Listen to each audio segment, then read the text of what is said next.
حي على الفلاح.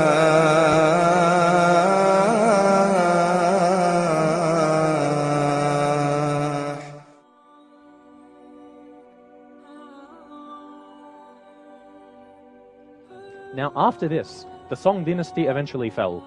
Now, we're going to fast forward to the year 1270, 1270. You've got the Yuan dynasty. Now, the Yuan dynasty, this sort of coincides with the Mongols. We're going to look a little bit more at the Mongols. The Mongols actually conquered, you could say, about half of the world. And they started with China. China, because Mongolia is just above China. So one of the first places they conquered was China. And it became known as the Yuan dynasty. Now, the Yuan dynasty, in some ways, is a high point for the Muslims, and in another way, it becomes a low point for the Muslims. Why? Because of the relationship with the dynasty. Like the Yuan were Mongols, and they're different to the Han. You got the Han dynasty, for example. You got the Qing dynasty, who was named after, one of their ancestors. So this is just the name that is put in. Still, they refer to their land as China. Or as you'd say in Chinese, Zhenghua. Zhenghua, it means Middle Kingdom. Middle Kingdom, why? Because they believe they're in the middle of the world. To the east you had Japan, which was called, the land of the rising sun. And then, of course, in the far west you had Al-Maghrib, which in China means the place where the sun sets, Morocco. So you see, these were the two extremes, and the Chinese believed they were in the middle of the world. Now, we refer to them as the East, because we know in reality they're to the east, of the Eurasian subcontinent, the Eurasian, macrocontinent. But they refer to themselves as the middle of the world. And it's from this name Zhenghua that, most of the, you actually get this name China that was taken from this. From Zhenghua to China, it sounds like a big jump. But, through the etymological changes over time, this is how this name came about. Now, we see in the Yuan dynasty, as I said, in many ways it become a high point. And if you went to the 14th century, under the Yuan dynasty, there were 4 million Muslims in China. So we saw the role of the Muslims in the Yuan dynasty. And as I mentioned, there were high points. And we say these were many of the high points. Having, Muslims who designed Beijing, the architecture, the respect that was paid to the Muslims. But as we said, the Yuan dynasty were Mongols. And the Mongols weren't the best people towards the Muslims. They were actually waging war with many of the Muslims in the Western fronts. And you saw later on, especially Genghis Khan, he changed many of his policies towards the Muslims. So one of them, for example, is he banned the slaughtering of animals in a halal manner. So it was illegal to do halal slaughtering. This is one of the laws of Genghis Khan. So no doubt, this made the Muslims very upset. The law of Genghis Khan, the Yasa, it actually said you're not allowed to slaughter an animal. What you have to do is you have to cut its chest open and rip out its heart. And this was the way that the Mongols would slaughter an animal. So of course, as Muslims, we know this is impermissible. You have to slaughter it in a halal. It's actually more beneficial for the animal. It's more humane. So this was actually made illegal. So you see, the Muslims now, after all of these good relations with the government, now all of a sudden they're running into problems. It was said some of the Muslims were actually called to Genghis Khan, and he said, all of the people slaughter the animal how we tell you to do, except you Muslims. Why is that? And he said, because our religion mandates that we must slaughter the animal. And he said, well, I say that you shouldn't slaughter the animal. What do you say to this? And he said, I can't submit to this. And so he became very, very angry. And he started to oppress many of the Muslims because they refused to obey him. So this became one, you see, it was one of the low points of the Muslims, in the Yuan dynasty. Now, because of this, you found many Muslims started to rebel against the Yuan. Because you had the Han. Remember, we're talking about the ethnic Chinese. They really resented the fact that Mongols were ruling their lands.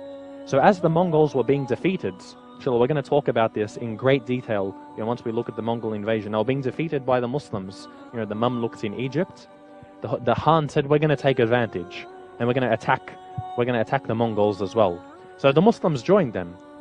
So what they actually did is they defeated the Mongols. They actually overthrew the Mongols. And the Muslims, they were some of the main players in this overthrow, this rebellion against the Yuan dynasty.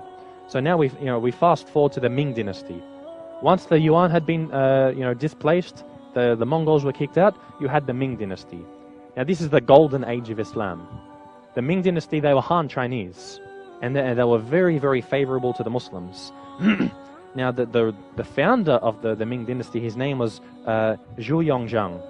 Now, he actually founded this dynasty, and he had in his, the whole army, he had 6 Muslim generals. Now, of course, putting a general of the army is a very sensitive position. These are people, if you don't trust them, they can have a coup and overthrow you. He had 6 of his generals, they were Muslims. So he sent one of them, who was his most trusted general, to actually go and to continue fighting the Mongols. As we know, the Mongols, they started to attack China again, so the Chinese, they built the Great Wall of China. I'm sure most of us have seen, this long wall which snakes through the mountains. Yeah, this massive structure, it was actually built to keep the Mongols out. And who did he trust with defending this? One of the Muslim generals. His name was Lan Yu. Lan Yu, he was a Muslim general, and he was the most trusted. The emperor, Zhu Yonzhang, he actually trusted him above all of the other generals, this Muslim. So what he did is he was the one responsible for defeating the Mongols. He made sure that they weren't going to ever invade China again. So you can understand, this emperor, he's going to be very thankful to the Muslims. Now, you see an amazing thing that actually happened. This emperor, he had such a love for Islam. He had such a love for the Muslims that he actually wrote a famous poem. It's called the 100-word eulogy. It was a poem that he wrote in honor of the Prophet Muhammad sallallahu alaihi wasallam. And he actually commanded, because he built many masajid, again, because he was thankful to the Muslims. He wasn't a Muslim. I'm going to read to you his poem, and it's going to sound like this man's a Muslim from what he's saying. And Allah knows best what was in his heart. But at least he was thankful to the Muslims for defending his empire.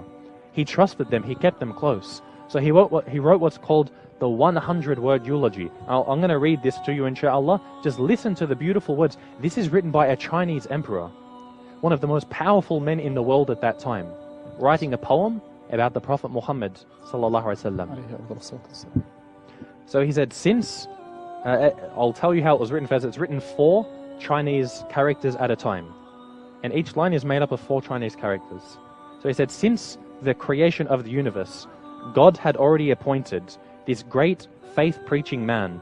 From the West he was born and received the Holy Scripture, a book made of 30 parts, meaning the 30 juz of the Quran, to guide all of creation, the master of all rulers, the leader of the holy ones, with support from the heavens to protect his nation, with 5 daily prayers, silently hoping for peace, his heart directed towards Allah, giving power to the poor, saving them from calamity, seeing through the unseen, pulling the souls and the spirits away from all wrongdoings, a mercy to the worlds, transversing the ancient majestic path, vanquishing away all evil, his religion pure and true, Muhammad, the noble and great one.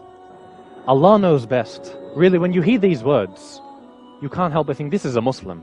It really, you hear these words and you can't think, if he wasn't a Muslim, at least he loved Islam. Now what he did is, he actually established many masjids all around China. He built hundreds of masjids. And he said, I want this poem to be put in every masjid in China. And so you actually see some of the masajid until today, they still have this poem written by this Chinese emperor.